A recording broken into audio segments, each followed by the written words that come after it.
आज ये जो हमारा क्लास होने जा रहा है, इसका शीर्षक है जातिवाद, सांप्रदायिकता, लिंग भेद या पुरुष प्रधानता और हिंदुत्व। अब ऐसा लगता है कि ये बहुत लंबा शीर्षक है और इसमें बहुत सारे विषय हैं, लेकिन हम अगर दूसरी तरह से इसको देखें तो ये जो अलग अलग विचारधाराएं हैं, अलग अलग तरह की सोच है, अलग लोगों के साथ व्यवहार करने के तौर तरीके हैं, तो इनमें कुछ चीज़ें नज़र आएंगी जो एक जैसी हैं। ये चारों विचारधाराएं या ये चारों सोच के तरीके लोगों के बीच में अंतर पैदा करते हैं, लोगों को विभाजित करते हैं, लोगों को एक दूसरे के खिलाफ भी करते हैं, और ये चारों विचार के तौर तरीके शोषण की व्यवस्था को बनाए रखते हैं, शोषकों का बहुत ज़्यादा फ़ायदा पहुंचाते हैं, और इसीलिए शोषण की हर व्यवस्था इन विचारधाराओं को ज़िंदा रखती है और उनको और भी ज़्यादा मजबूत बनाने की कोशिश करती है। अगर इस संदर्भ में हम इन विचारधाराओं को देखें तो फिर उनको सिर्फ समझने में आसानी नहीं होगी, बल्कि अपने अंदर एक ज़बरदस्त इच्छा इस बात की पैदा होगी कि इनके ख़िलाफ़ लड़ना चाहिए, इनको समाप्त करना चाहिए। लेकिन जब समाप्त करने की हम बात करते हैं तो कम से कम 3 विचारधाराओं के बारे में लोग क्या सोचते हैं, जैसे कि वर्ण व्यवस्था, सांप्रदायिकता, पुरुष प्रधानता। इनके बारे में आम तौर पर लोगों की समझ ये है कि ये तो हमेशा हमेशा से चली आ रही हैं और इसलिए ये अनंत काल तक चलती रहेंगी, इनके ख़िलाफ़ कुछ किया नहीं जा सकता है, इनको समाप्त किया नहीं जा सकता है। तो ये हमें अपने समझ को बदलना पड़ेगा। हम लोग मार्क्सवादी हैं, हम लोग मानते हैं कि समाज के अंदर परिवर्तन होता है और एक विकासशील प्रक्रिया में समाज का परिवर्तन होता है।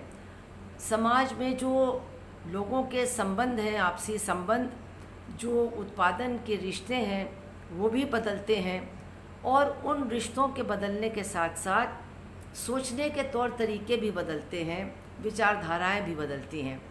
तो इससे ये बात स्पष्ट होती है कि कोई भी विचारधारा हमेशा हमेशा से न थी और न हमेशा हमेशा वैसे ही रहेगी। हर विचारधारा का विशेष परिस्थितियों में जन्म होता है, परिस्थितियों के साथ उसमें परिवर्तन भी होता है, लेकिन अगर उसका जन्म होता है और वो परिवर्तनशील है तो ये भी ज़रूरी है कि उसका समापन भी हो सकता है, उसको ख़त्म भी किया जा सकता है। तो इस समझ के साथ फिर हमारे अंदर एक विश्वास पैदा होता है कि हाँ, अगर हम सही तरीके से काम करेंगे, सही ताकतों को जोड़ेंगे, सही समझ का प्रसार करेंगे, तो इन दकियानूसी विचारधाराओं के साथ भी हम लड़ सकते हैं और अंततोगत्वा इनको समाप्त भी कर सकते हैं। तो अगर हम वर्ण व्यवस्था से शुरू करें तो निश्चित रूप से हमारे देश में वर्ण व्यवस्था बहुत प्राचीन व्यवस्था है, लेकिन ऐसा नहीं है कि वो मतलब मानव जात के पैदा होने के साथ ही हमारे देश के अंदर मौजूद थी, ऐसा नहीं है। वो भी विशेष परिस्थितियों में पैदा हुई और पूरे इतिहास में हम नहीं जाना चाहते हैं, लेकिन हम लोग सब जानते हैं कि वर्ण व्यवस्था भी जैसे आज हमको दिखाई देती है वैसे पहले नहीं थी, उसमें बहुत परिवर्तन हुए हैं और उसके ख़िलाफ़ बहुत ज़बरदस्त संघर्ष भी हुए हैं, उसको पराजित भी किया गया है। हमारे ही देश में 2 बड़े धार्मिक विचार, बौद्ध विचार और जैन विचार, उनका भी जन्म हमारे ही देश में हुआ और एक तरह से वर्ण व्यवस्था के ख़िलाफ़ इन दोनों विचारों का, इन दोनों धार्मिक विचारों का जन्म हुआ और इनका बहुत ज़बरदस्त प्रभाव था, इनकी बड़ी ताकत थी हमारे समाज में। हमारे देश के बहुत बड़े राजा, बहुत बड़े सम्राट थे जो जैनी थे, जो बौद्ध धर्म के अनुयायी थे, और उनके ज़माने में, और जब इन धार्मिक विचारों का बहुत ज़बरदस्त प्रसार और प्रभाव था हमारे देश में, तो उस समय ये जो ब्राह्मणवादी विचारधारा है, जिसने वर्ण व्यवस्था को जन्म दिया और उसको मजबूत किया, उसकी पराजय हुई और उसको बहुत कमज़ोर कर दिया गया। लेकिन कई कई सालों के बाद, सदियों के बाद फिर जो कहते हैं इतिहास का चक्र फिर चला, फिर घूमा, और ब्राह्मणवादी ताकतें एक बार फिर मजबूत हुई। और उनके मजबूती के पीछे जो प्रमुख कारण है उसको समझना बहुत ज़रूरी है। कोई दैवी कारण नहीं है, बहुत सीधा साधा कारण है कि वर्ण व्यवस्था की जो सोच है, ब्राह्मणवादी जो सोच है, वो बुनियादी तौर पर असमानता को उचित ठहराती है। मतलब वो समानता के आदर्श को ही कभी समाज के सामने प्रस्तुत नहीं करती है, वो असमानता को ही एक आदर्श समाज व्यवस्था के रूप में प्रस्तुत करती है, मानती है। और जो ब्राह्मणवादी सोच को फैलाने वाले जो लोग थे, उन्होंने बड़ी चतुराई के साथ जो राजा थे उनको अपने साथ लिया, क्योंकि उन्होंने राजाओं को समझाया कि अगर प्रजा के ऊपर आपको पूरी तरह से पूरी ताकत के साथ शासन करना है तो हमारी सोच का ही सहारा लीजिए, क्योंकि हम तो यही लोगों को समझाते हैं कि वर्ण व्यवस्था के चलते राजा का अधिकार है, जन्मसिद्ध अधिकार है कि वो राज करे, और वो एक तरह से भगवान का रूप है, वो भगवान का प्रतिनिधि है पृथ्वी के ऊपर, और उसको सलाह देने का काम, उसको आगे बढ़ाने का काम वो ब्राह्मणों का, पुरोहितों का है, लेकिन राजा का काम है राज करना। इस पर कोई टीका टिप्पणी नहीं हो सकती है, कोई सवाल नहीं उठा सकता है। और इसलिए ब्राह्मणवादी सोच को एक बार फिर से हमारे समाज में जिसको कहते हैं लागू करने में राजाओं की बहुत बड़ी भूमिका थी, क्योंकि उससे उनको बहुत बड़ा फ़ायदा मिलता था। और इसके साथ ही हमको ये भी समझना चाहिए कि समाज के अंदर ऐसा नहीं है कि जो दबे कुचले लोग हैं वो समानता ही चाहते हैं। उनके अंदर भी एक इच्छा है कि उनसे भी कोई असमान होना चाहिए, उनके भी नीचे कोई होना चाहिए। ये एक स्वाभाविक तरह की सोच है, और उसको वर्ण व्यवस्था आगे बढ़ाती है, उसको ब्राह्मणवादी सोच आगे बढ़ाती है कि हाँ, असमानता सही है, इसलिए जिससे जो असमान है उसको असमान ही रहना है, और जो थोड़ा सा भी ऊपर है उसको ऊपर ही रहना है। तो इस तरह से समाज के विभिन्न हिस्सों को ये वर्ण व्यवस्था की सोच प्रभावित करती है। लेकिन हमें उससे क्या समझना है? हमें ये समझना है कि समाज के अंदर किस तरह से लोग जातियों में बटे हैं, अलग अलग बिरादरियों में बटे हैं, उन्हीं बिरादरियों में, उन्हीं जातियों में हम पैदा होते हैं। लेकिन आज हमको समझना होगा कि आज भी ये वर्ण व्यवस्था इतनी मजबूत क्यों है, ये जाति प्रथा इतनी मजबूत क्यों है। पहले तो यही समझा जाता था कि ये तो सामंतवादी सोच है, ये तो सामंतवाद के साथ जुड़ी हुई सोच है, और पूंजीवाद के साथ, पूंजीवाद के विकास के साथ ये जातवाद, ये वर्ण व्यवस्था, ये तो सब ख़त्म हो जाएगी, क्योंकि लोग एक साथ काम करेंगे, लोग एक साथ पढ़ेंगे, लोग एक साथ बस में बैठेंगे, होटलों में खाना खाएंगे, रेलगाड़ी में सफ़र करेंगे, इसलिए ये अपने आप ख़त्म हो जाएगी। लेकिन यही बात हम लोगों को अपने दिमाग से निकाल देना चाहिए। कोई भी विचार अपने आप नहीं ख़त्म होती है। हाँ, परिस्थितियाँ बनती हैं जो उसके ख़त्म होने के अनुकूल होती हैं, लेकिन जब तक उनके ख़िलाफ़ संघर्ष नहीं होता है और तमाम जो उस विचारधारा के दुष्प्रभाव से पीड़ित लोग हैं उनको इकट्ठा नहीं किया जाता है उस विचारधारा के ख़िलाफ़, तब तक वो विचारधारा ख़त्म नहीं होती है। और आज हम देखते हैं कि सामंतवादी व्यवस्था हमारे देश में भी ऐसा नहीं है कि उस तरह से मजबूत है जैसे 100 साल पहले मजबूत थी। नहीं, पूंजीवादी व्यवस्था ने काफ़ी विकास किया है।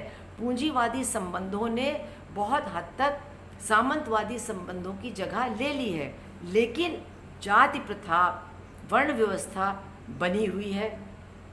जाति भाव, छुआछूत, जाति के आधार पर नफरत, जातीय हिंसा, ये आज कम नहीं हो रही हैं, ये बढ़ रही हैं। ऐसा क्यों? ऐसा इसलिए क्योंकि पूंजीपति वर्ग भी समझता है कि एक ऐसी व्यवस्था से उसको बहुत फ़ायदा मिलेगा जो बुनियादी तौर पर असमानता को मजबूत बनाता है, जो असमानता की सोच को मजबूत बनाता ही नहीं है बल्कि उसको नैतिक ठहराता है, और जो पूरे समाज के अंदर असमानता की भावना को बनाए रखता है। ये ऐसी विचारधारा निश्चित रूप से पूंजीपतियों के लिए बहुत फ़ायदेमंद है, क्योंकि उनके शोषण के चलते असमानता तो हमारे समाज में बढ़ेगी, और अगर कोई ऐसी विचारधारा हमारे समाज के अंदर फैली हुई है जो असमानता को सही ठहराती है, तो फिर पूंजीवादी शोषण से पैदा होने वाली असमानता के खिलाफ भी उस हद तक लड़ने की ताकत या लड़ने की इच्छा नहीं होगी जितनी की होनी चाहिए। और आज हम देखते हैं कि आज के दौर में ये जो नव उदारवादी दौर है, इसमें अगर हम एक चीज़ देखें कि एक इसकी विशेषता क्या है, इसकी सबसे बड़ी विशेषता इस नए दौर की ये है कि असमानता हद से ज़्यादा बढ़ गई है। देशों के बीच में और देशों के अंदर हर तरफ इसी बात की चर्चा हो रही है कि जितनी असमानता 50 साल पहले नहीं थी समाज में, उससे कहीं ज़्यादा असमानता आज है। और चंद मुट्ठी भर लोगों के हाथ में जितनी दौलत है, 40, 50, 60% बाकी जनता के पास उतने संसाधन या उतनी पूंजी नहीं है।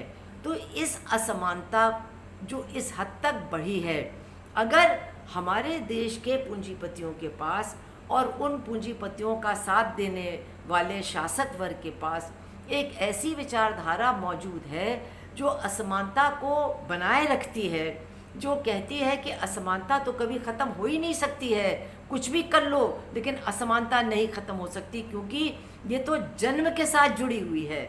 आपका जो स्तर है, आपका जो स्थान है समाज के अंदर, वो आपका जन्म तय करता है।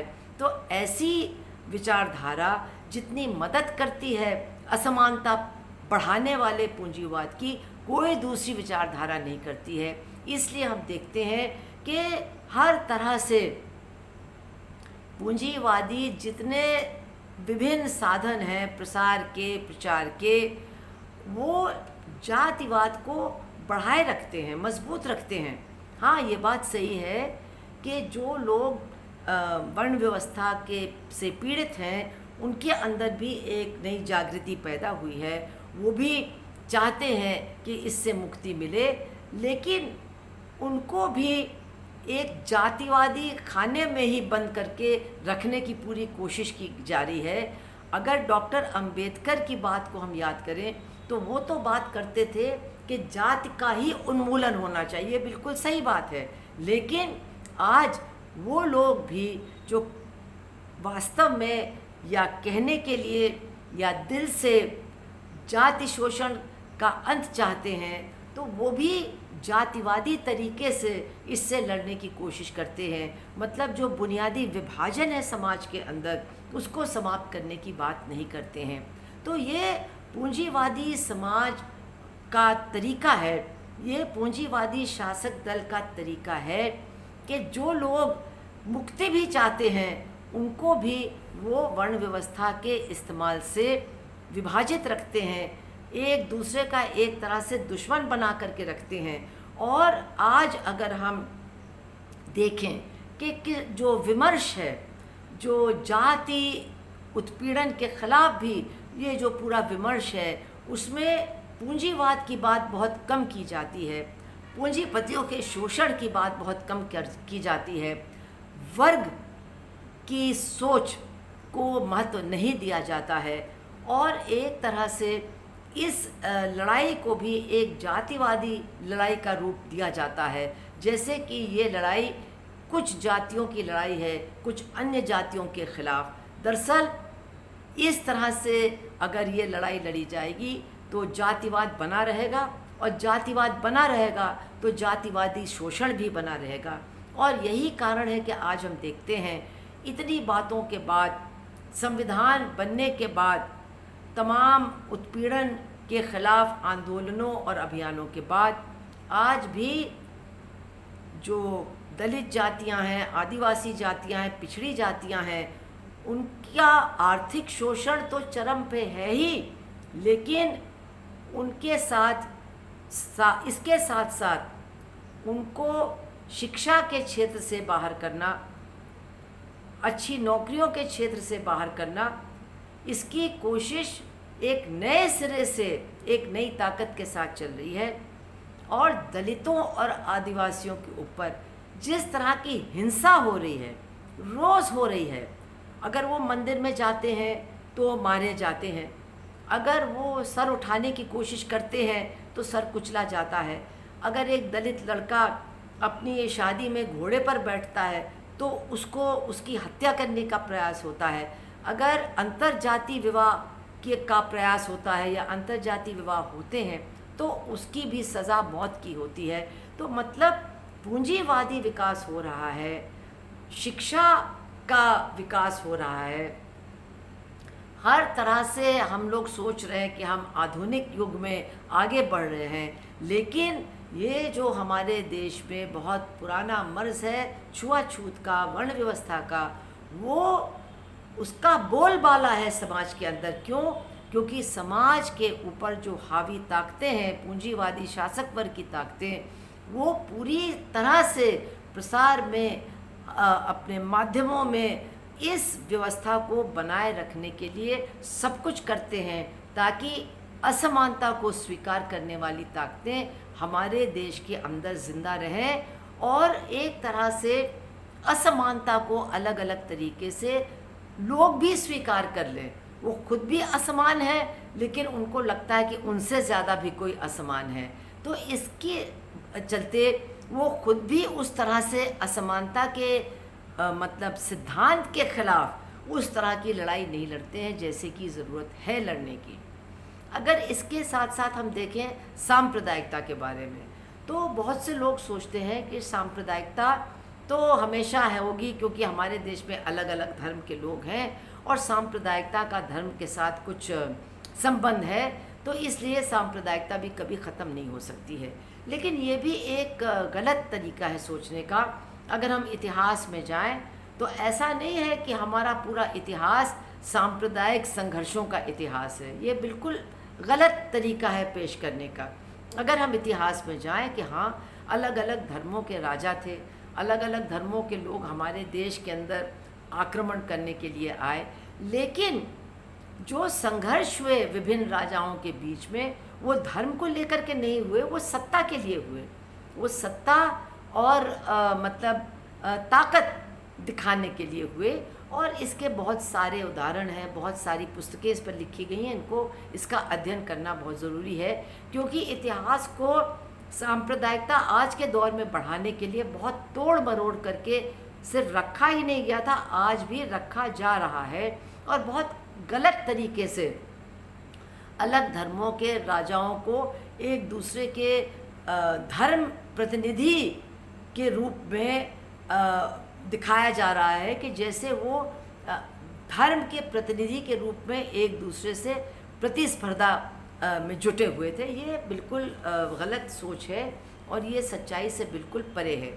अगर हम सांप्रदायिकता के इतिहास को देखें तो सांप्रदायिकता तो आधुनिक युग में ही उत्पन्न होने वाली एक विचारधारा है और अगर हम इसके जड़ों में जाएं तो निश्चित रूप से अंग्रेज़ों की जो सरकार थी, अंग्रेज़ों ने ही सांप्रदायिक तौर तरीके अपनाए ताकि इस देश में हिंदू मुसलमान उनके ख़िलाफ़ एक न हो सकें। 1857 में जो पहला स्वतंत्रता संग्राम हुआ था उसमें ज़बरदस्त हिंदुओं और मुसलमानों के बीच की एकता देखी गई और हिंदुओं ने एक मुग़ल बादशाह को अपने नेता के रूप में स्वीकार किया। दूसरे इलाकों में तमाम मुसलमान सैनिकों ने जो क्षेत्रीय हिंदू राजा थे उनको अपने नायक के रूप में स्वीकार किया और उनके नारे, उनकी पूरी लड़ाई वो एकता पर आधारित थी। उसमें अलग अलग पहलू ज़रूर थे, लेकिन उनके बीच में हमको कोई सांप्रदायिक भेदभाव कहीं दिखाई नहीं देता है और इस बात ने अंग्रेज़ों को बिल्कुल आश्चर्यचकित कर दिया।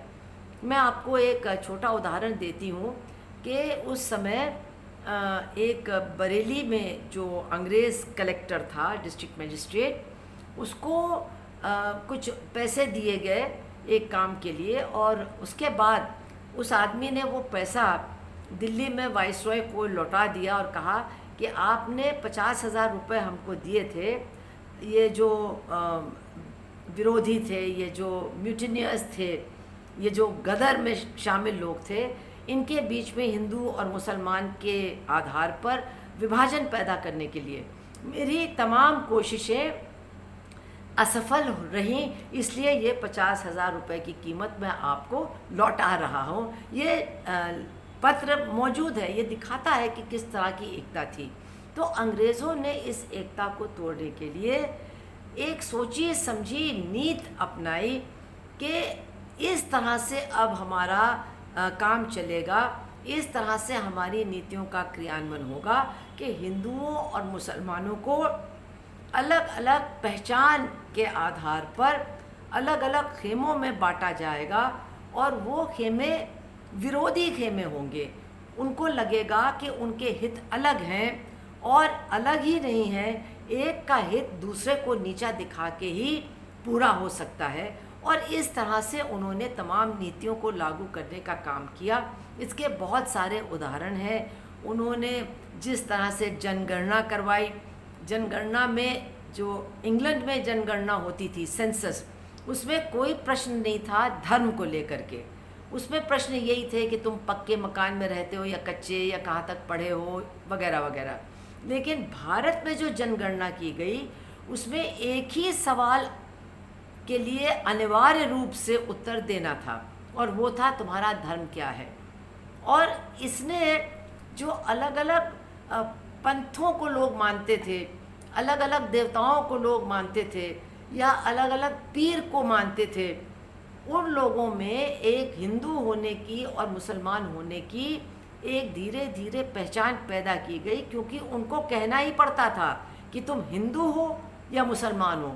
तुम ये नहीं कह सकते हो कि तुम रविदासी हो, या तुम ये नहीं कह सकते हो कि तुम वैष्णव हो, या तुम ये नहीं कह सकते हो कि तुम मतलब किसी दूसरे मतलब जैसे कि हमारे लिंगायत हैं वगैरह, मतलब तुम और कुछ नहीं कह सकते हो। तुमको यही जवाब देना है कि तुम हिंदू हो या मुसलमान हो। और यहीं से हम देखते हैं कि एक ये ज़बरदस्त धार्मिक पहचान लोगों के ऊपर लादी गई, उनको खेमों में बांटा गया और फिर मेजॉरिटी, माइनॉरिटी और फिर इसके राजनीतिक तमाम परिणाम ये सब हमको देखने को मिले।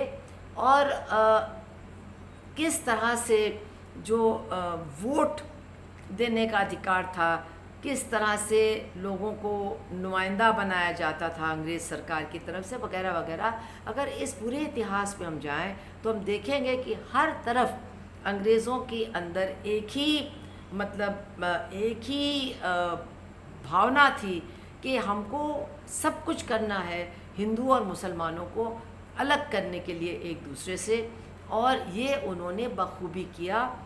और इतने ज़बरदस्त स्वतंत्रता संग्राम के बावजूद, इतने बड़े मतलब अभियान के बावजूद, हम देखते हैं कि उस अभियान के साथ साथ मतलब पैरेलल सांप्रदायिक ध्रुवीकरण भी चलता गया और ये दोनों ही धाराएं एक साथ 1947 में अपने मकसद पर पहुंची, जब देश आज़ाद तो हुआ लेकिन धर्म के आधार पर उसका विभाजन भी कर दिया गया।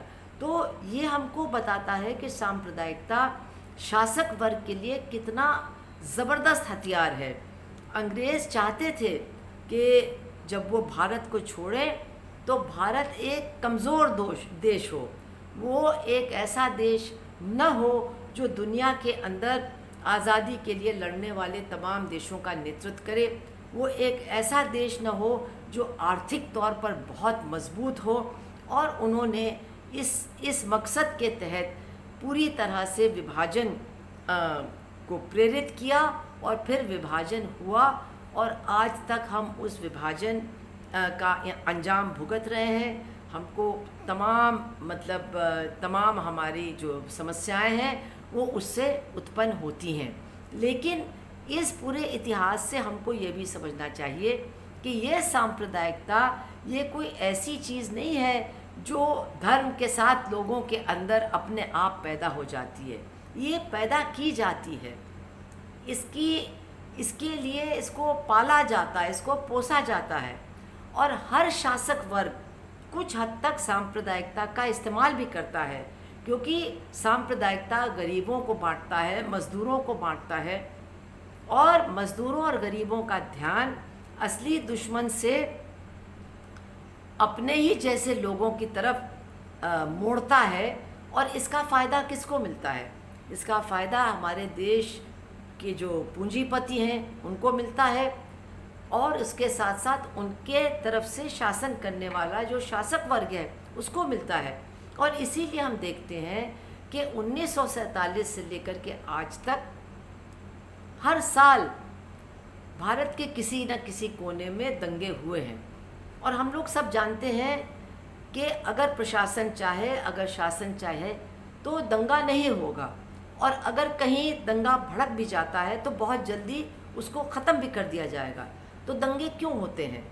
दंगों को होने क्यों देते हैं ये लोग? और दंगों के दौरान चाहे किसी की सरकार हो, वामपंथी सरकारों को छोड़ करके, क्योंकि वामपंथी सरकारों ने ही केरला में और बंगाल में जब भी वो शासन में रहे उन्होंने कभी दंगा होने ही नहीं दिया, क्योंकि उन्हीं को सबसे ज़्यादा जनता की एकता में दिलचस्पी है। उनकी जो राजनीति है, उनका जो राजनीतिक मकसद है, उसके लिए जनता की एकता ज़रूरी है। तो वो अपवाद हैं। बाकी भारत को अगर हम देखें तो चाहे किसी भी पार्टी की सरकार रही हो, दंगे हुए हैं, दंगे चले हैं, दंगों में जनता की एकता छिन्न भिन्न हुई है।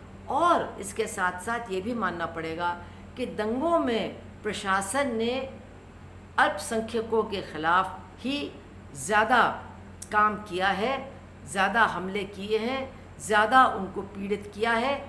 वो सबसे ज़्यादा मरे हैं, सबसे ज़्यादा लुटे हैं और सबसे ज़्यादा गिरफ्तारी भी उन्हीं की हुई है। इसका एक उदाहरण हम दे सकते हैं कि हमारे उत्तर प्रदेश में 1900 कांग्रेस की सरकार उत्तर प्रदेश में भी थी, शायद ये 87 का समय था। उत्तर प्रदेश में भी कांग्रेस की सरकार थी, दिल्ली में भी कांग्रेस की सरकार थी और यहाँ पर मेरठ में दंगा हुआ और मलियाना हाशिमपुरा का कांड हुआ, जिसमें नौजवान मुसलमानों को पकड़ करके पीएसी लेके चली गई और कई नौजवानों को उन्होंने नहर के किनारे खड़ा करके बिल्कुल बेरहमी के साथ गोली मार करके उनकी हत्या कर दी। अब ये 87 में हुआ। 87 से ले करके मतलब 2-3 साल पहले तक कोई ऐसी पार्टी नहीं है, पूंजीवादी पार्टी, जिसकी सरकार उत्तर प्रदेश में न रही हो। मतलब संविद की सरकार, जनता दल की सरकार, जनता पार्टी की सरकार, कांग्रेस की सरकार, समाजवादी सरकार, बसपा की सरकार, भाजपा की सरकार, लेकिन किसी भी सरकार ने हाशिमपुरा और मलियाना के दोषियों को सज़ा नहीं दी और जो लोग मरे थे उनके परिवारों को मुआवजा भी नहीं दिया। ये सच्चाई है, बड़ी कड़वी सच्चाई है, लेकिन ये शासक दलों की सच्चाई है। हम जानते हैं कि आज जो शासक दल है उसमें और दूसरे शासक दलों में अंतर है और उस अंतर पे हम लोग आएंगे। जो चौथा हमारा मतलब विचारधारात्मक मुद्दा है हिंदुत्व का, जब उसकी चर्चा करेंगे तो उस पर आएंगे। लेकिन हमें ये नहीं समझना चाहिए कि ये बाकी जो दल हैं इन्होंने सांप्रदायिकता का सहारा नहीं लिया है। सांप्रदायिकता पूंजीवादी शोषण और शासन को बनाए रखने का बहुत ज़बरदस्त हथियार है, जिसको कभी भी इस्तेमाल करने में वो परहेज़ नहीं करते हैं। ये पूंजीपतियों को भी फ़ायदा पहुंचाती है और उनके साथ शासन, उनके लिए शासन करने वाले लोगों का भी शासन मजबूत करती है।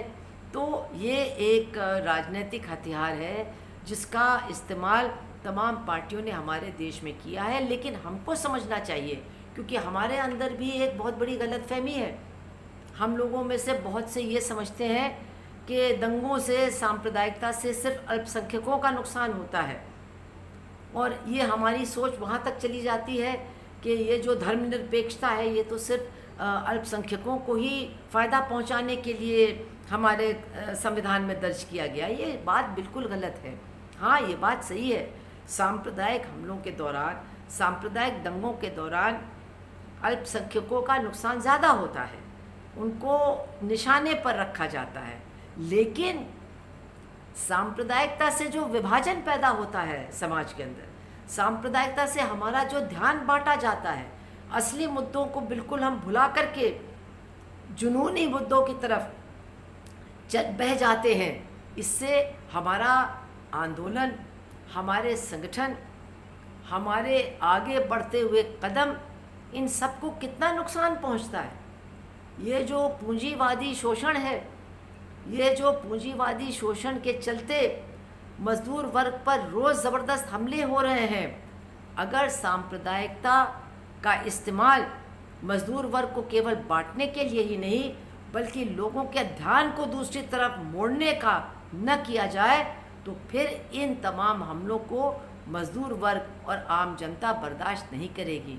इसलिए हमको अच्छी तरह से समझना चाहिए कि हाँ, सांप्रदायिक हमलों के निशाने पर अल्पसंख्यक होते हैं, लेकिन उन हमलों से पूरा समाज प्रभावित होता है, पूरा समाज विभाजित होता है, पूरा समाज असली मुद्दों को भुला करके दूसरी तरफ अपने गुस्से को मोड़ता है, और असली मुद्दे और भी ज़्यादा जटिल, उसका शोषण और भी ज़्यादा जटिल हो जाता है। अब अगर हम चौथे सोच की तरफ आएँ, तो वो है पुरुष प्रधानता की सोच। अब इसके बारे में तो लोगों का बिल्कुल पक्का मानना है कि ये तो मतलब जिस दिन से पुरुष और महिला इस पृथ्वी पर आए हैं, उस दिन से ही पुरुष प्रधानता मतलब थी, और बीच में भी थी और आज भी है, ये कभी ख़त्म नहीं हो सकती। लेकिन ये भी सोच बिल्कुल गलत है।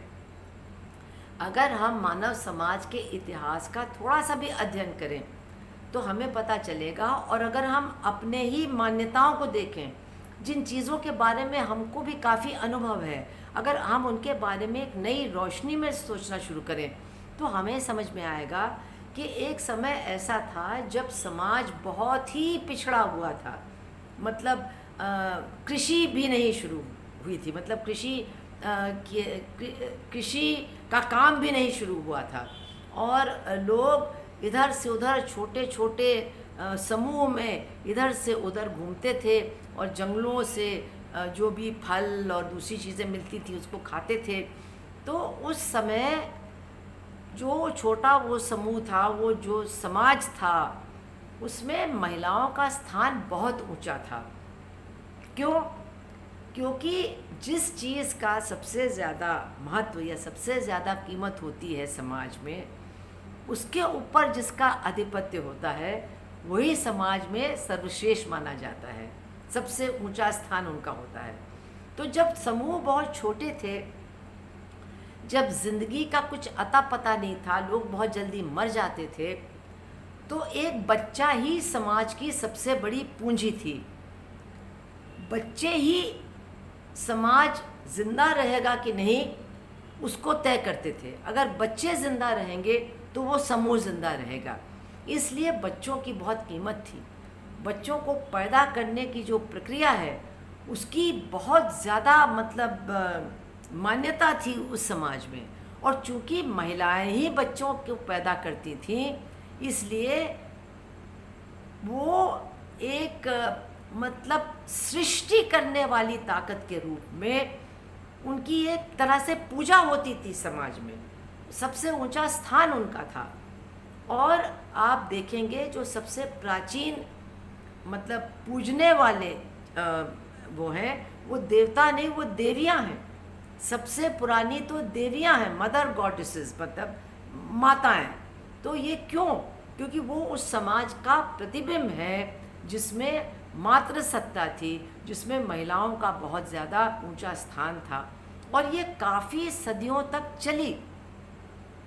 उसके बाद जब समाज में परिवर्तन आया और परिवर्तन के साथ मतलब खेती की प्रथा शुरू हुई, खेती में विकास हुआ, खेती में इतना विकास हुआ कि लोग जितनी ज़रूरत थी उससे ज़्यादा उत्पादन करने लगे, तो समाज के अंदर बहुत बड़े बड़े परिवर्तन आए। उस पूरी इतिहास को मैं यहाँ दोहरा नहीं सकती हूँ, लेकिन जो सबसे बड़ा परिवर्तन आया वो ये कि चूँकि लोग एक जगह रुक के खेती करने लगे, खेत से उत्पादन होने लगा। पहले लोग सामूहिक खेती करते थे, फिर धीरे धीरे लोगों की मतलब मिल्कियत हो गई, लोग मालिक हो गए ज़मीनों के, खेतों के, और एक भावना निजी संपत्ति की पहली बार समाज के अंदर उसका प्रवेश हुआ।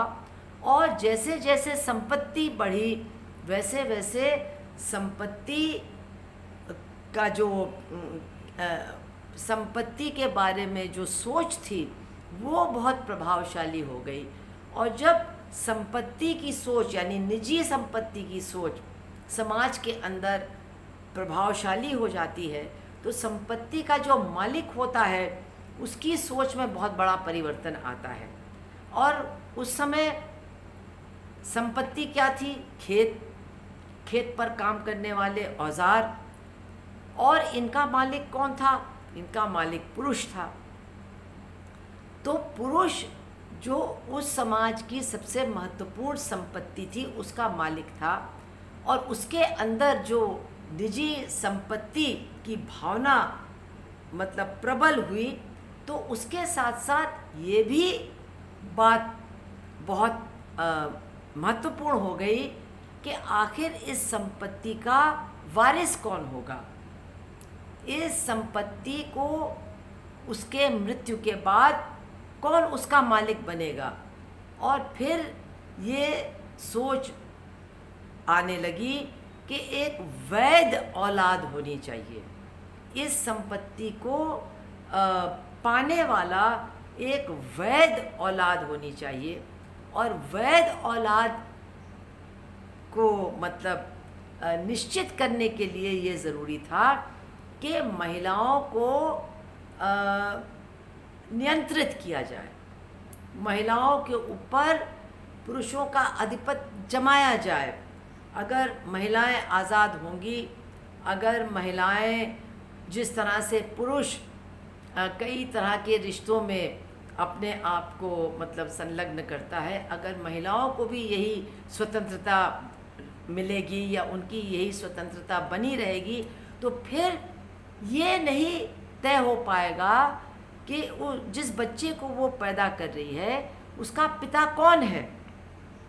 और निजी संपत्ति के साथ ये बात जुड़ी हुई है कि हर मालिक ये चाहता है कि उसकी वैध औलाद ही उसके संपत्ति का हकदार बने, उसके मरने के बाद वैध औलाद ही उस संपत्ति को पाए। तो ये निजी संपत्ति की जो सोच थी और उससे जुड़ी ये वैध औलाद की इच्छा, इन दोनों ने महिलाओं के स्थान को, महिलाओं की स्थिति को परिवार के अंदर, समाज के अंदर पूरी तरह से बदल दिया। और जो हमारे मार्क्सवाद के बहुत बड़े विचारक थे, एक तरह से संस्थापक थे, फ्रेडरिक एंगल्स, उन्होंने एक पुस्तक लिखी है the origin of the family, private property and the state, मतलब परिवार, निजी संपत्ति और राज सत्ता का उदय। और उसमें उन्होंने कहा है अगर हम कहें कि दुनिया का सबसे पहला वर्ग संघर्ष कौन सा था, या समाज के अंदर सबसे पहली हार कौन सी थी, तो सबसे पहली हार मातृसत्ता की थी, पितृसत्ता के हाथ। और सबसे पहला वर्ग संघर्ष था परिवार के अंदर महिलाओं के खिलाफ पुरुषों का संघर्ष। और जो हम बाद में देखते हैं वर्ग विभाजन समाज के अंदर, उसकी शुरुआत परिवार के अंदर हुई, जहाँ महिला का स्थान एक तरह से एक गुलाम, एक बिना वेतन की मतलब नौकर, और एक बच्चा पैदा करने का साधन, उस महिला का इसमें परिवर्तन हो गया, जो एक ज़माने में समाज के अंदर पूजी जाती थी। तो इससे हमें ये तो बात समझ में आनी चाहिए कि ये जो पितृसत्तात्मक समाज है, ये जो पितृसत्ता है, ये जो महिलाओं का उत्पीड़न है, ऐसा नहीं है कि ये हमेशा हमेशा से चला आ रहा है, कभी ख़त्म नहीं होगा। ये भी विशेष परिस्थितियों में पैदा हुआ, और इसका भी ज़बरदस्त संबंध शोषण की व्यवस्था के साथ है, असमानता की व्यवस्था के साथ है। और हमारे देश में हमको ये भी समझना होगा कि जहाँ पर ये वर्ण व्यवस्था भी हमारी एक प्रथा है, तो महिलाओं का उत्पीड़न इस बात से और भी ज़्यादा होता है कि महिलाओं के ऊपर ये जिम्मेदारी डाली गई है कि जात की पवित्रता को वही बनाए रखें। मतलब वो अपनी जात के बाहर किसी पुरुष के साथ किसी प्रकार का कोई संबंध नहीं रख सकती हैं, क्योंकि फिर अगर बच्चा पैदा होगा उस संबंध से, तो फिर उसकी जात क्या होगी। मतलब जात व्यवस्था, वर्ण व्यवस्था पर एक हमला होगा इस तरह के अंतर्जातीय संबंध के माध्यम से। दूसरी बात ये कि जब महिलाओं को मतलब अपनी जाति के हदों के अंदर ही रहना है, तो उनके जो तमाम बंधन हैं वो भी बहुत ज़्यादा बढ़ जाते हैं। और उनको जिस तरह से परंपराओं के नाम पर जकड़ा जाता है, तो वो जकड़न भी बहुत ज़्यादा होती है। तो हमारे समाज के अंदर महिलाओं के ऊपर कई तरह के बंधन हैं। एक तो महिला होने का बंधन है, उसके अलावा मतलब वर्ण व्यवस्था द्वारा लगाए गए तमाम बंधन हैं। तो इन तमाम बंधनों में हमारी महिलाएं, हम लोग सब बंधे हुए हैं। और इसलिए एक हमारे इस बंधे होने से, हमारे इस निचले स्तर की वजह से, परंपराओं द्वारा हमारे मुंह को जो इस तरह से बंद किया गया है, हमको समझाया गया है कि हमको बोलना नहीं चाहिए, विरोध करना नहीं चाहिए, तो इस सब का फ़ायदा आखिर किसको मिलता है। बहुत से लोग कहते हैं अरे परिवार के पुरुषों को मिलता, हाँ उनको तो मिलता है, लेकिन जो पूंजीवादी व्यवस्था है, पहले सामंतवादी व्यवस्था को मिलता था। आज भी हमारे देश में जो महिलाएं जिनके परिवारों के पास ज़मीन नहीं है, जो दूसरों के ज़मीन पर काम करती हैं, जो खेतीहर मजदूर हैं, वो महिला होने के नाते और इसके साथ साथ हमारे समाज की पीड़ित जातियों के सदस्य होने के नाते वो ज़बरदस्त शोषण का शिकार हैं। उनको सबसे कम मजदूरी में, सबसे मतलब बदतर हालात में उनसे काम लिया जाता है, और उसका फ़ायदा किसको मिलता है? निश्चित तौर पे जो ज़मीन का मालिक है उसको मिलता है। लेकिन केवल गांव में इस तरह का उसका शोषण, अति शोषण जिसको कहते हैं या अतिरिक्त शोषण जिसको कहते नहीं होता है, बल्कि अगर हम पूंजीवादी व्यवस्था के ढांचे को देखें तो हमारे समझ में आएगा कि ये महिलाओं का जो निचला दर्जा है, उनका जो अतिरिक्त शोषण है, एक तरह से वो पूंजीवादी शोषण के पूरे ढांचे को ही बनाए रखने में बहुत ज़्यादा मददगार है। मैं ये बात क्यों कह रही हूँ? अगर महिलाओं का हम देखें परिवार में जो स्तर है, परिवार के अंदर उनको बांध करके रखा जाता है कि ये जो घर की चार दीवारी है यही इनकी दुनिया, इसी के अंदर इनको रहना है, और घरेलू जो तमाम काम हैं वो इनकी जिम्मेदारी। और ये कहा गया है, ये तो मतलब ये तो महिलाओं के लिए उनका मतलब ये तो उनके लिए वरदान है कि वो माँ हैं और उनका जो स्थान है घर के अंदर वगैरह वगैरह, ये सब बातें कह कर के इस हालत को उनके लिए मतलब स्वीकार्य बनाने की कोशिश की जाती है। लेकिन दरअसल इसका मतलब क्या है? आप सोचिए, एक पूंजीपति है, उसके कारखाने में मज़दूर काम करते हैं। अब जब ये मज़दूर बूढ़े हो जाएंगे तो मज़दूरों की एक नई पीढ़ी की ज़रूरत है ताकि वो आकर के उनकी जगह लेकर के काम करे। तो ये पूंजीपति वर्ग का खर्चे में शामिल होना चाहिए कि जैसे कि मतलब किसी मशीन का पुर्जा अगर मतलब ख़राब हो जाता है तो उस पुर्जे को बदलने की ज़िम्मेदारी तो मालिक की है, वो उसको बदलता है। तो ये जो एक पीढ़ी मज़दूर की बुढ़ा जाएगी या काम करने लायक नहीं रहेगी, उसकी जगह जो नई पीढ़ी का आना है, इसका भी तो पूरा खर्चा पूंजीपति वर्ग को ही उठाना चाहिए कि इनके जो बच्चे हैं उनको खिलाना पिलाना पढ़ाना, उनके स्वास्थ्य का इंतज़ाम करना, हर तरह से उनको बड़ा करके इस काबिल बनाना कि वो आकर के पहली पीढ़ी की जगह ले करके उसका काम कर सकें। ये उसके खर्चे में शामिल होना चाहिए या उसके ओर से जो सरकार कायम है, जो शासक वर्ग है, उसके खर्चे में शामिल होना चाहिए। लेकिन ऐसा नहीं है। आधा खर्चा जो समाज को या पूंजीपति वर्ग को उठाना चाहिए, उससे ज़्यादा, आधे से ज़्यादा तो घर की महिला बिना वेतन के, अवैतनिक, बिना मजदूरी के जो काम करती है वो उसको पूरा कर रही है। बच्चे को पैदा करना, उसकी देखभाल करना, उसको बड़ा करना, उसके स्वास्थ्य की चिंता करना, जब वो पढ़ने लिखने लायक हो जाए तो उसके साथ बैठ करके उसका होमवर्क करना, उसकी सेवा करना, उसके लिए खाना बनाना, उसके लिए जो मज़दूर काम से आता है उसकी ताकत को बनाए रखने की जिम्मेदारी जो पूंजीपति को होनी चाहिए वो भी वो महिला पूरा कर रही है। तो मतलब ये है कि उस श्रम के ज़रिए जिसके लिए उसको कहीं से कोई भी मुआवजा नहीं मिलता है, ना सरकार से और ना पूंजीपति वर्ग से, उस श्रम के चलते ये महिलाएं समाज में अपने दोयम दर्जे की वजह से एक बहुत बड़ा काम पूंजीपति वर्ग का कर रही हैं, जिसके आधार पर एक तरह से ये पूंजीवाद का ढांचा टिका हुआ है।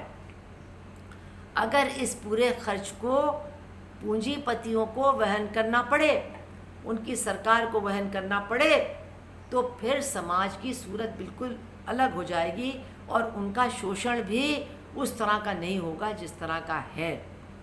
तो ये जो महिलाओं का एक तरह से, जिसको हम लोग घरेलू श्रम कहते हैं, इसको हमें दूसरी तरह से देखना होगा कि ये जो महिलाओं का श्रम है जिसका वेतन उनको नहीं मिलता है, उस श्रम की बदौलत ही ये पूंजीवादी शोषण का ढांचा मजबूती के साथ खड़ा हुआ है। यही नहीं, तमाम समाज के अंदर बहुत सारे काम जो बहुत ज़रूरी हैं, आज आप देख रहे हैं इस कोरोना में, ये आशा बहनें हैं जो घर घर जा कर के, मोहल्ले मोहल्ले जा कर के पता लगा रही कि कोई बीमार है कि नहीं, लेकिन इनको वेतन के नाम पर क्या मिलता है? ये आंगनवाड़ी बहनें हमारी, ये हमारी जो शिक्षा मित्र हैं, ये तमाम लाखों करोड़ों जो प्रोजेक्ट में काम करने वाली महिलाएं हैं, जिनको सरकार श्रमिक भी कहने के लिए तैयार नहीं है, जिनको वेतन नहीं मिलता है, जिनको मानदेय मिलता है। पहले तो बिल्कुल मतलब समझ लीजिए कौड़ियों के भाव मिलता था, अगर उनकी यूनियन न बनती, वो लड़ती नहीं, तो उनको कुछ भी नहीं मिल रहा था। तो ये कैसे संभव है? ये इसीलिए संभव है कि महिलाओं के बारे में ये सोच बनाई गई है कि यहाँ तो पुरुष काम करते हैं, ये तो जो कमा रही हैं ये तो मतलब अतिरिक्त वेतन है, अतिरिक्त कमाई है उनके परिवार के लिए। बिल्कुल गलत है। बहुत सारे परिवार हैं हमारे देश में जिनकी मुखिया महिला है, लेकिन ये बात बताई नहीं जाती है। इसके साथ साथ उनसे कहा जाता है, अरे तुम श्रमिक क्यों बनना चाहती हो, तुम्हारा धर्म तो सेवा करने का है, तुम तो सेविका हो, ये तो बहुत ऊंचा पद है तुम्हारा, तो तुम सेवा करो। मतलब सेवा करो और सेवा करते करते भूखे रहो, ये इंतज़ाम किया गया है महिलाओं के लिए हमारे समाज में। तो जो महिलाओं का पुरुष प्रधानता के चलते समाज में दूसरे नंबर का दर्जा है, जो जिन परंपराओं में उनको मतलब बांध के रखा गया है, जिन बंधनों में उनको बांध के रखा गया है, इससे उनको तो परेशानी होती ही है। लेकिन उनकी परेशानी के साथ साथ आप ये समझ लीजिए कि वो शोषण की व्यवस्था को मजबूत करने में बहुत ज़बरदस्त योगदान करती है। बहुत कम वेतन के बदले वो ज़बरदस्त श्रम करती हैं। बहुत कम वेतन के बदले वो खेतों में, निर्माण उद्योग में, भट्टों पे, कारखानों में ज़बरदस्त काम करती हैं। घरों में बैठ कर के 2-2 रुपए में, 5-5 रुपए में वो दिन भर काम करती हैं। और इसके अलावा हर दिन घंटों का वो बिना मजदूरी का काम करती हैं, और उसी मजदूरी के चलते समाज की नई पीढ़ी तैयार होती है और अपने पैरों पर खड़ी होती है। तो ये हमको समझना होगा, क्योंकि लोग समझते हैं कि जब हम महिलाओं की बात करते हैं, उनके उत्पीड़न की बात करते हैं, तो हम ये कह रहे हैं कि पुरुष प्रधानता की सोच की शिकार तो केवल महिलाएं होती हैं, या ये जो महिलाओं का द्वयम दर्जा है, निचला दर्जा है, उसकी तो परेशानी केवल महिलाओं को झेलनी पड़ती नहीं, पूरे समाज को। क्योंकि ये उनकी परेशानी, ये उनका उत्पीड़न इस शोषण के व्यवस्था को बनाए रखने में बहुत ज़बरदस्त योगदान देता है। तो जो भी इस शोषण की व्यवस्था के खिलाफ लड़ना चाहता है, उसको पुरुष प्रधानता के खिलाफ भी लड़ना होगा, उसको महिलाओं की समानता के लिए लड़ना होगा, उसको काम करने वाली महिलाओं के वेतन के लिए लड़ना होगा, बराबर के काम के लिए बराबर के वेतन की मांग को उठाना होगा। ये बहुत मुश्किल काम है। बहुत जल्दी हमारे समाज में सोच को बदलने के लिए लोग तैयार नहीं हैं, और ख़ास तौर से महिलाओं के प्रति जो उनकी सोच है वो तो शायद सबसे बाद में ही समाप्त होगी। लेकिन ये बात याद रखिए कि कॉमरेड लेनिन ने कहा था कि बिना महिलाओं की शिरकत के, बिना महिलाओं के शामिल हुए कोई भी क्रांतिकारी आंदोलन सफल नहीं हो सकता है। ये उन्होंने क्यों कहा? महिलाएं आधी आबादी है, हाँ ये तो बात सही है, आधी ताकत तो वो है लड़ने वाली, लेकिन उनका जो शोषण है वो इतना ज़बरदस्त है, वो इस व्यवस्था को बनाए रखने में इतना योगदान देता है कि अगर उस ज़बरदस्त शोषण के खिलाफ समूचा मज़दूर वर्ग और मज़दूर वर्ग की पार्टी आवाज़ नहीं उठाएगी, तो उसके द्वारा चलाए जा रहे आंदोलन और संघर्ष भी अधूरे रहेंगे और कमज़ोर रहेंगे। अब हम आखिरी विचार पर आते हैं, हिंदुत्व। और अब इसको समझना बहुत मुश्किल नहीं होगा, क्योंकि हिंदुत्व की विचारधारा, सबसे पहले तो हम कह दें, इसका भी धर्म से कोई मतलब नहीं है। ये एक राजनीतिक विचारधारा है, और इस राजनीतिक विचारधारा को हमारे देश के अंदर हिंदू महासभा के सावरकर ने सबसे पहले इस शब्द का प्रयोग किया।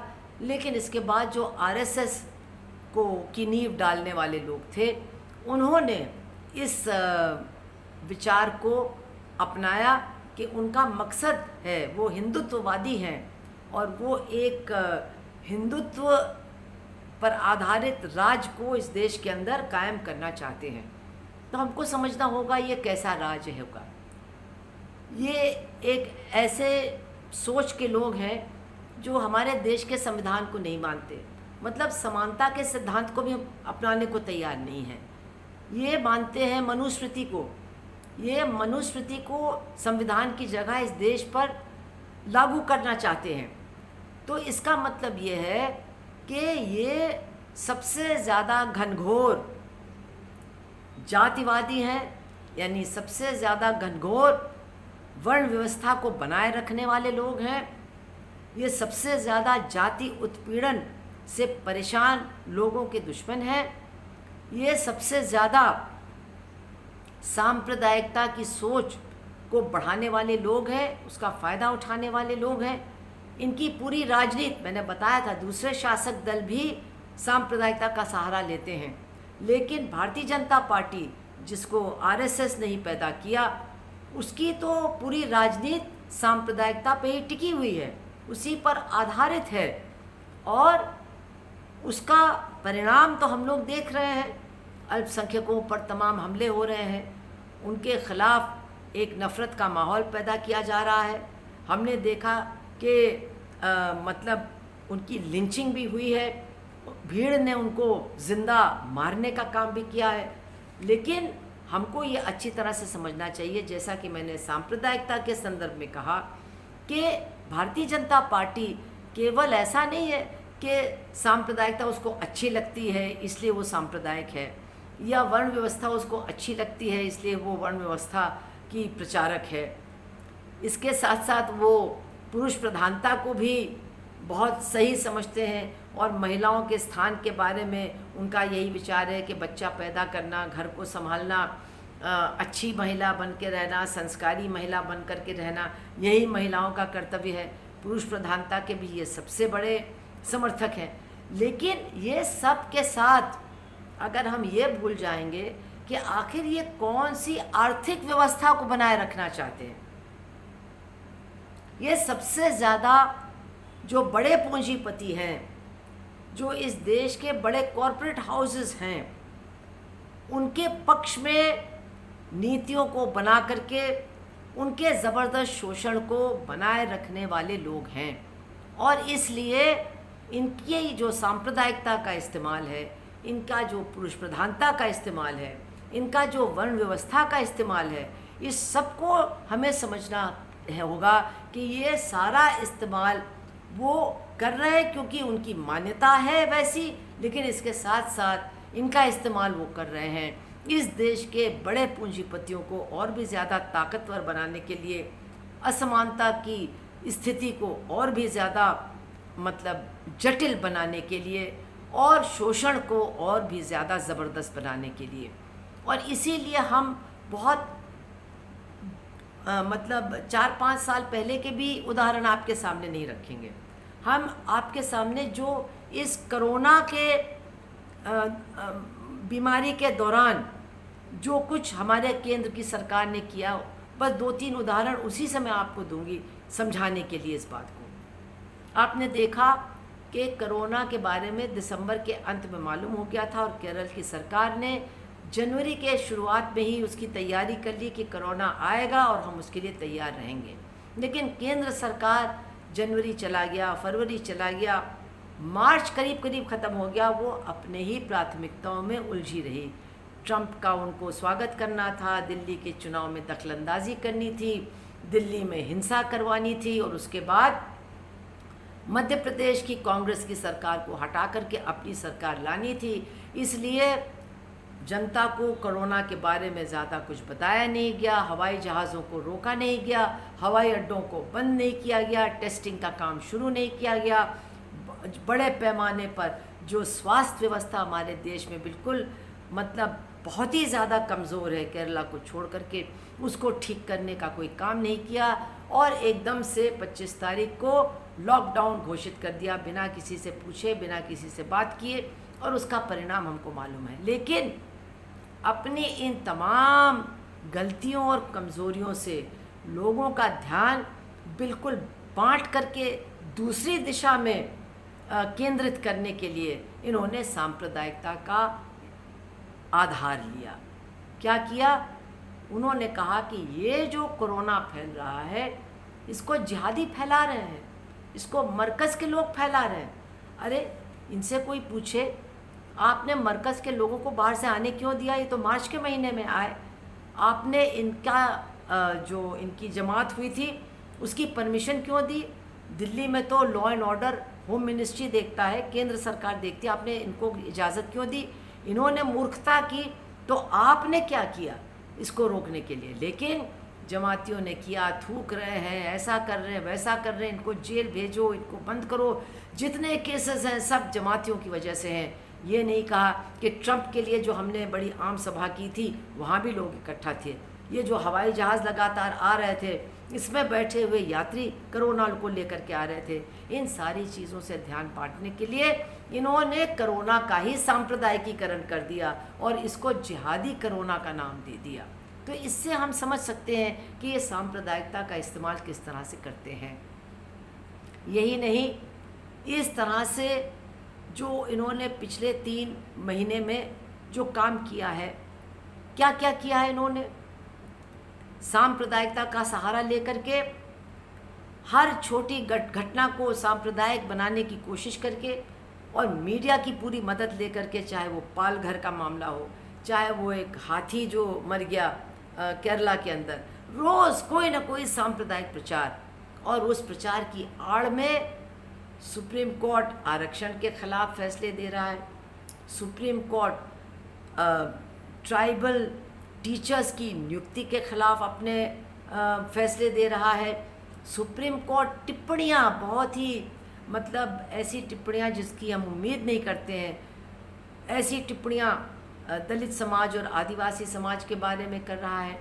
ये कोर्ट्स में हो रहा है और सरकार एक के बाद एक कानून में परिवर्तन कर रही है। श्रम कानूनों में परिवर्तन हो रहे हैं, काम का दिन बढ़ाया जा रहा है। वो तो इसके खिलाफ इतना मतलब आंदोलन हुआ, इतना विरोध हुआ कि कुछ हद तक उन्होंने इसको रोका।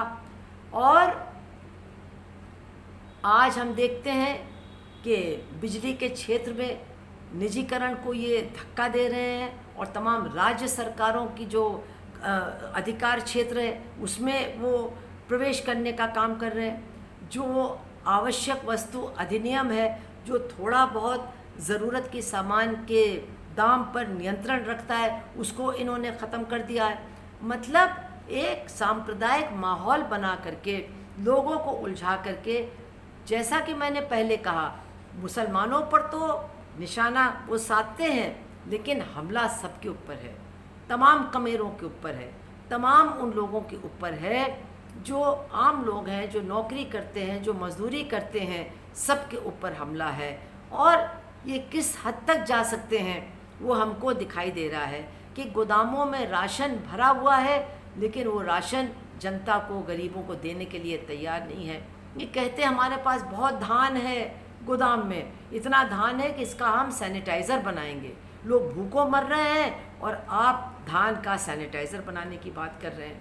लोगों को पैदल चल करके हज़ारों किलोमीटर तय करके घर जाना पड़ रहा है।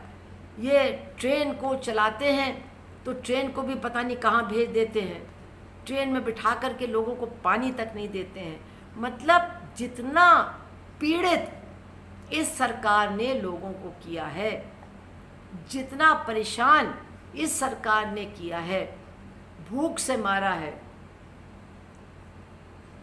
हर तरह से उनकी जीवन और जीविका पर हमला किया है, लेकिन वो सोचती है कि सांप्रदायिकता की आड़ में सब कुछ लोग भूल जाएंगे। और इसीलिए आज आप देख रहे हैं एक साजिश के तहत दिल्ली में तमाम लोगों को गिरफ्तार किया जा रहा है।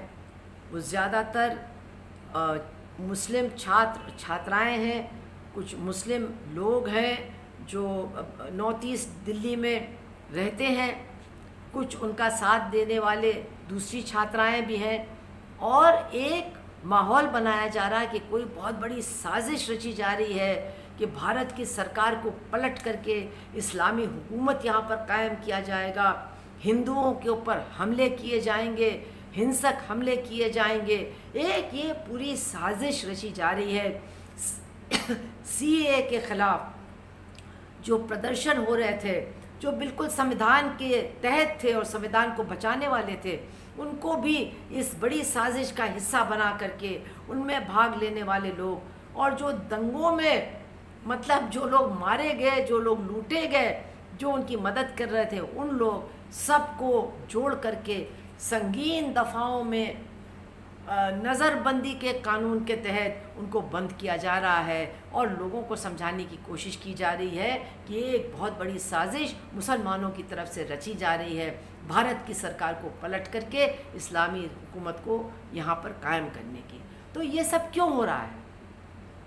ये इसीलिए हो रहा है कि हम लोग उनकी तरफ देखें, प्रवासी मज़दूरों की पीड़ा को भूल जाएं, भूखे लोगों की भूख को भूल जाएं, उस बच्चे की शक्ल को भूल जाएं जो अपनी मरी हुई माँ के ऊपर से चादर को खींच रहा है और कह रहा है माँ माँ उठो। उन 16 लोगों को भूल जाएं जो रेल की पटरी पर ही अपनी जान देने के लिए मजबूर हो गए। मतलब ये जो भयानक कठोर हमले हुए हैं गरीबों के ऊपर पिछले 3 महीनों में, संविधान पे हमले हुए हैं, न्याय प्रथा के हम पे हमले हुए हैं, जीविकाओं पर हमले हुए हैं, जीवन पर हमले हुए हैं, इन सबको हम भूल जाएं और सांप्रदायिक जुनून हमारे ऊपर तारी हो जाए, हमारे ऊपर छा जाए और उसी में हम अपने पूरे ध्यान को केंद्रित कर दें। तो ये जो इनकी राजनीति है जिसके पहलू हमने बताए कि ये मनुवादी हैं, ये संविधान को नहीं मानते, ये पुरुष प्रधानता को बहुत सही ठहराते हैं, वर्ण व्यवस्था को सही ठहराते हैं, महिलाओं के स्थान के बारे में इनकी बहुत ही दकियानूसी सोच है और हिंदुत्व की विचारधारा के चलते जो इन सब चीज़ों का मिश्रण है और जो इस देश के स्वरूप को ही बदलने के लिए वो इस्तेमाल करना चाहते हैं कि यहाँ बराबरी, समानता, जनवाद, ये सारी चीज़ें ख़त्म हो जाएं और एक कठोरतम शोषण के ही शिकार लाखों लाखों लोग हो जाएं। एक ऐसी व्यवस्था को ये यहाँ पर लागू करना चाहते हैं। तो इसलिए ये जो 4 तरह की सोच है ये हम लोगों के लिए समझना सबसे ज़्यादा ज़रूरी है, क्योंकि इन सोचों के चलते जो व्यवस्था मजबूत होती चली जा रही है उसी को हम ढाना चाहते हैं, उसी के ख़िलाफ़ हमारी लड़ाई है, उसी के ख़िलाफ़ हमारा संघर्ष है। और इसीलिए जब तक हम ये नहीं समझेंगे कि पूंजीवाद को कौन कौन सी विचारधाराएं, कौन कौन सी सोच मजबूत बनाती है, उसको नई जान रोज़ देती है, उसको नए तरीके से शोषण करने का की ताकत रोज़ देती है, जब तक हम इनको अच्छी तरह से नहीं समझेंगे तब तक हमारी जो लड़ाई है वो हम ठीक से नहीं लड़ पाएंगे।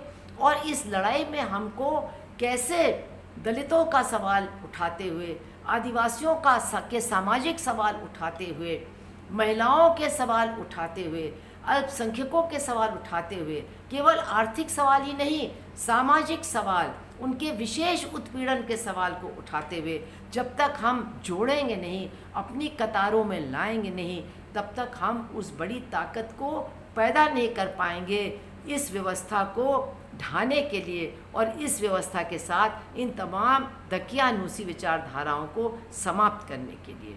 तो ये बहुत ज़रूरी कुछ बातें हैं, हमने तो बहुत संक्षिप्त में ही रखा है, लेकिन आप थोड़ा सा इनके बारे में और पढ़िए और जानकारी लीजिए और अपने अंदर एक दृढ़ संकल्प कीजिए कि हमको पूंजीवाद के ख़िलाफ़ तो लड़ना है, शोषण के ख़िलाफ़ तो लड़ना है, लेकिन उस लड़ाई को सार्थक बनाने के लिए हमको वर्ण व्यवस्था के ख़िलाफ़ भी लड़ना है, पुरुष प्रधानता के ख़िलाफ़ भी लड़ना है, सांप्रदायिकता के ख़िलाफ़ भी लड़ना है और हिंदुत्व की सच्चाई, हिंदुत्व की असलियत के बारे में ज़्यादा से ज़्यादा लोगों को उजागर करना है। ये करेंगे तो निश्चित रूप से हम आगे बढ़ेंगे और जीत हमारी होगी।